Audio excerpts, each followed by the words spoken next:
Hello मित्रों, આજના વિડીયોમાં દરેકનું સ્વાગત છે। વિડીયોની શરૂઆત કરીએ એ પહેલાં રાબેતા મુજબ ડિસ્ક્લેમર કે બજારમાં રોકાણ છે જોખમ સાથે સંકળાયેલું છે। શેર બજારનું હોય કે મ્યુચ્યુઅલ ફંડનું હોય, મ્યુચ્યુઅલ ફંડ માટે પણ આપણે કાયમ ડિસ્ક્લેમર જે છે કે mutual fund are subject to market risk, read the old document and prospect before investment, એ વસ્તુનું ખાસ ધ્યાન રાખવું જોઈએ। તો નવું અઠવાડિયું હવે શરૂ થવામાં છે। રજાઓ લગભગ બધી પૂરી થઈ ગઈ છે, બધાને તહેવારો મનાવી અને બધા પાછા પોતપોતાના કામ ઉપર આવી ગયા હશે। છેલ્લેને બજારનું લિંકઅપ કરીએ તો 28 પોઈન્ટ જેવું નિફ્ટી પ્લસ હતો અને સેન્સેક્સ થોડો પ્લસ આવ્યો હતો, એટલે થોડું પોઝિટિવ ટ્રેન્ડમાં હતું। જે વચ્ચે રજાઓ છે એનામાં કંઈ ખાસ કોઈ ઇવેન્ટ, કોઈ ઘટના બની નથી કે જેને કારણે બજારના સેન્ટિમેન્ટમાં કંઈ ચેન્જીસ આવે, પોઝિટિવ કે નેગેટિવ। પણ ટેરિફનો મુદ્દો જે છે એ થોડો ઘણો બજારને હેરાન કરે છે અને ટેરિફ અથવા ઇનડાયરેક્ટલી એ કહી શકાય કે એફઆઈઆઈની વેચવાલી અથવા લેવાલીનો અભાવ। જો કે ડીઆઈઆઈ સતત ઘણા દિવસોથી લીધે જાય છે અને ડીઆઈઆઈ એટલે તમારા અને મારા જેવા ઇન્વેસ્ટર જે એસઆઈપી ચાલુ કરતા હોય અથવા તો મ્યુચ્યુઅલ ફંડમાં લમસમ ઇન્વેસ્ટમેન્ટ કરતા હોય, એમનો જે પૈસો આવતો હોય એ ઇન્વેસ્ટ થતો હોય છે। ઘણી બધી વાતો ચાલે છે ટેરિફના મુદ્દે, આમ થશે, તેમ થશે, શું થશે, અનસર્ટેનિટી છે, પણ એ તો બજારનું નેચર છે, એની પ્રકૃતિ જ છે। અનસર્ટેનિટી હોય તો જ બજાર છે, બાકી સર્ટેન જ વસ્તુ હોય, ખબર જ હોય કે આમને નામ થવાનું જ છે, તો પછી એમાં એટલું બધું વધઘટનો કે એવો પ્રશ્ન નથી આવતો હતો। ઓલ ઓવર બજાર જે છે એ વીક ટ્રેન્ડમાં હમણાં થોડો સમય પૂરતું રહેશે એવું ચોક્કસ લાગે છે। વચ્ચે વચ્ચે કરેક્શન આવી જાય, કરેક્શન એટલે મીન્સ કે ડીપ આવી જાય અને ત્યાર પછીથી પાછું રિકવરી પણ આવી જાય એવું બને રાખશે, પણ ગાળો જે છે થોડો નેરો રેન્જનો રહેશે। બહુ લાંબુ મોટું કરેક્શન હજી હમણાં દેખાતું નથી, કારણ કે ઇકોનોમીને અસર કરતી ટેરિફની બાબત જે છે એને પણ જો બજારે પચાવી લીધું હોય તો આ વસ્તુ પછી એટલી બધી એમ લાગતું નથી કે 1200-1500 પોઈન્ટ કે 2000 પોઈન્ટ નીકળી જાય નિફ્ટીમાંથી। પછી તો ઘટના ઉપર આધાર રાખે છે, કારણ કે સમીકરણો બહુ ઝડપથી બદલતા હોય છે। ટ્રમ્પ સાહેબનો જે સ્ટેન્ડ છે અત્યારે કે એમને ઈરાનને દબાવવું છે, પછી ગ્રીનલેન્ડ તો જોઈએ જ છે કોઈ પણ ભોગે, નહીતર ટેરિફ નાખશું, આ તે બધી વસ્તુઓ ચાલતી રહેતી હોય છે। એટલે આમાં ક્યાંક ને ક્યાંક કઈ જગ્યાએથી કોઈ સ્પાર્ક, કોઈ તિખારો ઇગ્નાઇટ થઈ જાય અને વધારે આગળ વધે એવું સ્વરૂપ લઈ લે તો બની શકે, કારણ કે બે પાર્ટ હજી છે જ। ભલે અમેરિકા જોવા જઈએ તો અત્યારે સુપ્રીમ પાવર છે, રશિયા હજી એટલું બધું કહેવાય કે એને ટક્કર આપી શકે એવું એકલું નથી, પણ ચીનને પણ આપણે ભૂલવું ન જોઈએ અને સમીકરણો બધા સામસામા એ રીતે ગોઠવાયેલા હોય છે, ત્યારે જનરલી કોઈ એવું પગલું ભરવામાં આવે એવું લાગતું નથી। વેનેઝુએલા છે એના માટે જે બન્યું છે, પણ એ એક અલગ કેસ છે કે એમાં ત્યાંની સરકાર જે છે એ અને લોકો, તેની સરકાર જ એટલી સ્ટ્રોંગ નહોતી અને લોકો પણ એટલા બધા એને કાર્ય પહેલાંથી ખુશ નહોતા। તમે જુઓ આજે કે વેનેઝુએલામાં કોઈ પણ વ્યક્તિનું કે ક્યાંય પણ એવું નિવેદન નથી કે એમના નેતા સાથે આવું થયું છે, બરાબર નથી કે આ તે। પણ ઠીક છે, હવે આ બધું પોલિટિકલી ચાલતું રહે છે, પણ આપણે બજારને અસર કરતું હોય એટલે આ બધી ઘટનાઓ પર આપણે ધ્યાન રાખતા રહેતા હોઈએ છીએ। એક સરસ મજાની વાત શેર કરું। એક આપણા સબસ્ક્રાઈબર, જેમને મેં ગઈ વખતે ફોન નંબર આપણા વિડીયોમાં મૂકેલો હતો કે જેમાં તમે ટેક્સ્ટ મેસેજ કરી શકો છો અને પછી અનુકૂળતાએ હું એનો જવાબ આપું છું, તો મિત્રએ કોન્ટેક્ટ કર્યો અને એમને સાથે વાત પણ કરી, પણ બહુ સરસ મજાની રીતે કે આજે નંબર શેર કર્યો છે તો એમનો સદુપયોગ કર્યો। એમણે સમય પૂછીને અનુકૂળ સમયે અને એકદમ સૌજન્યતાથી વાત કરી। એમની સાથે વાત કરીને ખૂબ આનંદ થયો। પોતે પણ ગુજરાત સરકારની એક સાહસ જે છે એ કંપનીમાં નોકરી કરે છે અને ખૂબ એમની સાથે વાત કરીને આનંદ થયો।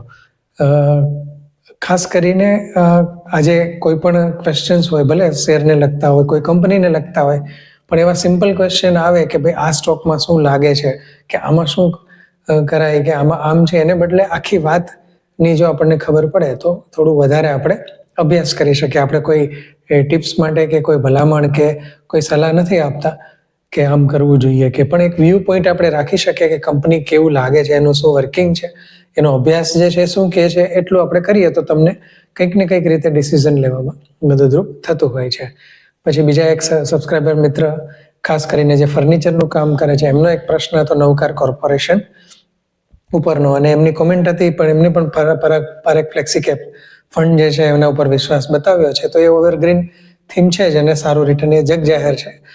પરાગ પારેખ જે છે એમાં ઇન્વેસ્ટમેન્ટ માટે એસઆઈપી કે કોઈ પણ રીતે એમાં વિચારવાનું કે એમાં બહુ અભ્યાસ કરવાનું એટલું બધું નથી. એ ટાઈમ ટેસ્ટેડ જે કહેવાય ને કે કેટલાક ફંડ છે કે જેમાં એવું લાગે છે. પછી તો આ જે કંઈ અત્યારનું પરફોર્મન્સ જે હોય એમણે ભૂતકાળમાં જે પરફોર્મન્સ છે એ હોય, આવનારા સમયમાં કઈ રીતે કયા ફંડનું પરફોર્મન્સ રહેશે એ બહુ અગત્યનું હોય. અને અગાઉ કીધું એમ કોઈ પણ ભલામણ નથી, પણ મારી દ્રષ્ટિએ છેલ્લા 1-1.5 વર્ષમાં જે ફંડે જોઈએ એવું પરફોર્મન્સ નથી આપ્યું એમનું કદાચ આવનારા સમયમાં સાયકલ આવી શકે. એક્ઝામ્પલ માટે સ્મોલ કેપ ફંડ, તો દરેક સ્મોલ કેપ ફંડે બહુ ઓછું જ પ્રમાણમાં રિટર્ન આપ્યું છે. કેટલાકે તો પોઝિટિવ પણ નથી આપ્યું.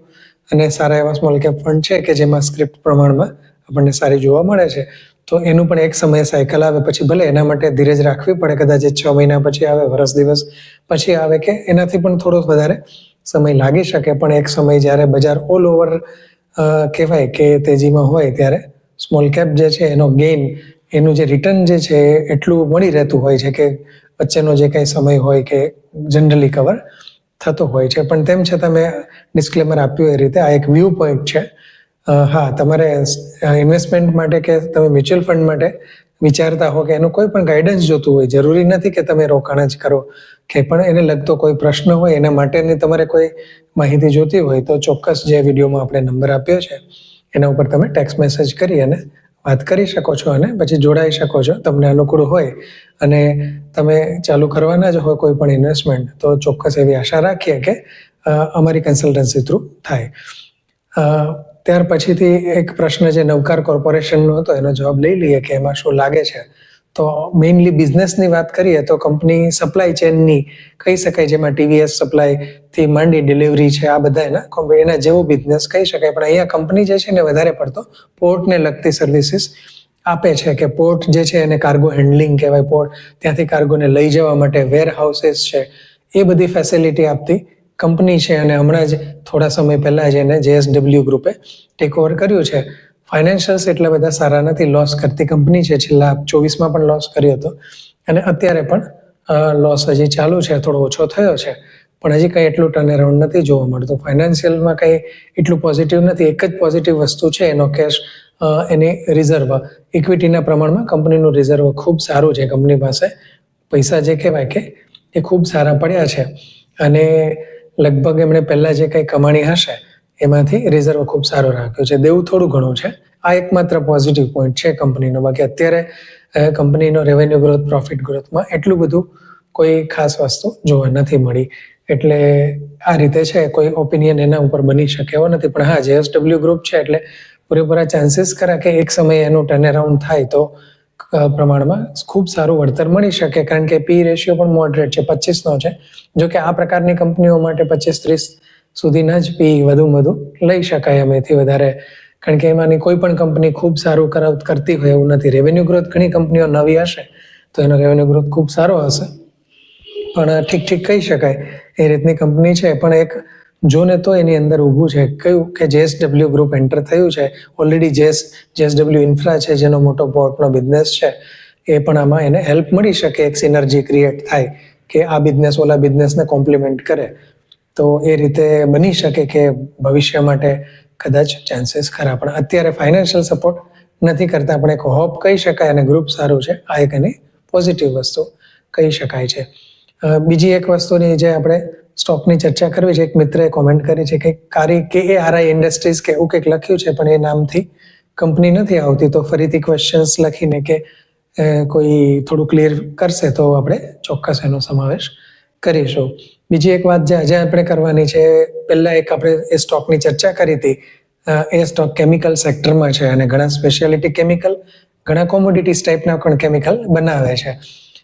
મેઇનલી વધારે પડતું જે ટર્નઓવર છે એ કોમોડિટી ટાઈપના છે, જેમાં સલ્ફ્યુરિક એસિડના બધા ડેરિવેટિવ્સ છે કે જે કેમિકલ BASFથી માંડી પીડીલાઇટથી માંડીને ઘણી બધી કંપનીઓ પણ બનાવે છે. આ બધી જ કંપનીઓ સાથેની સરખામણી થઈ શકે એવો સ્ટોક છે અમલ લિમિટેડ, AMAL.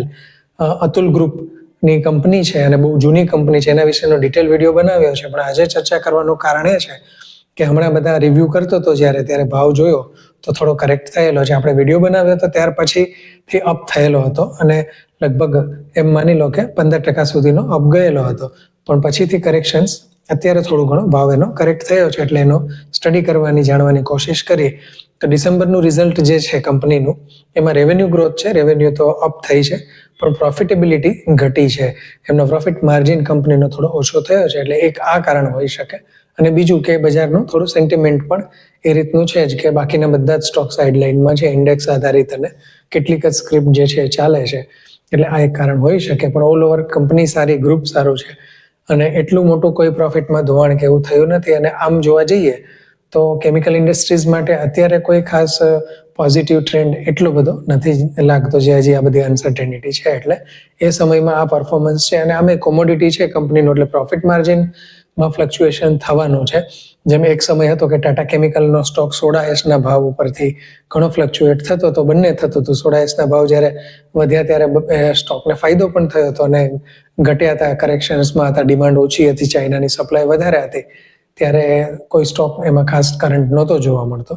તો આ કંપનીમાં પણ એવું છે. પણ ઓલ ઓવર એક સારી કંપની છે, એટલે એને આપણે ચોક્કસ ધ્યાનમાં રાખી હોય અને કરેક્શન હોય ત્યારે એનો અભ્યાસ ચોક્કસપણે કરી શકાય છે.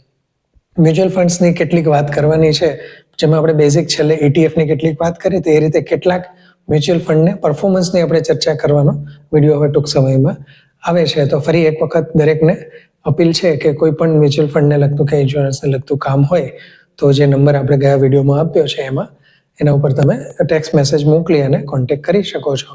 અને આપણે બનશે એટલી માહિતી કે જે રીતે એમને ગાઈડન્સ જોતું હોય એ ફેસિલિટેટ કરીશું આપણે એમને. અને હા, મ્યુચ્યુઅલ ફંડની જ વાત નીકળી છે તો ખાસ એમ એક મિત્રનું કંઈક એવું હતું, ફંડ બજાર એપનું કંઈક પૂછ્યું હતું, પણ એ કંપની જે છે એની સાથે પણ આપણે કનેક્ટ છીએ. અને એ જ બધા પ્રશ્નો એવા છે કે જે વ્યક્તિ હોય, ઘણા લોકો પોતપોતાની રીતે અપડેટેડ હોય એટલે એમને જરૂર ન હોય, તો કોઈને પર્સનલી જ કેટલીક બાબતોની પૂછું કે કઈ રીતે કરાય, કયા એપમાંથી કરવું જોઈએ, કે કઈ રીતે મ્યુચ્યુઅલ ફંડનું ઇન્વેસ્ટમેન્ટ થાય, તો એ બાબત માટે ચોક્કસ કોન્ટેક્ટ કરી શકો છો, જે નંબર આપ્યા હતા એ વિડીયોમાં એના ઉપર. બાકી મિત્રો, લાઇક, શેર અને સબસ્ક્રાઇબ કરજો.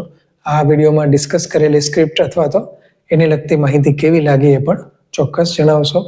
ધન્યવાદ. જય હિન્દ.